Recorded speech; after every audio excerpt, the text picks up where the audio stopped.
إن الذين قالوا ربنا الله ثم استقاموا تتنزل عليهم الملائكة ألا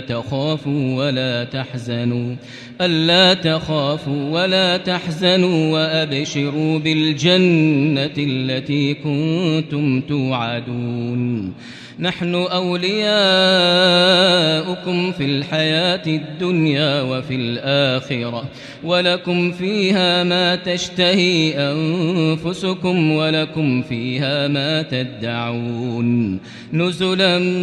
من غفور رحيم ومن أحسن قولا ممن دعا إلى الله وعمل صالحا وقال إنني من المسلمين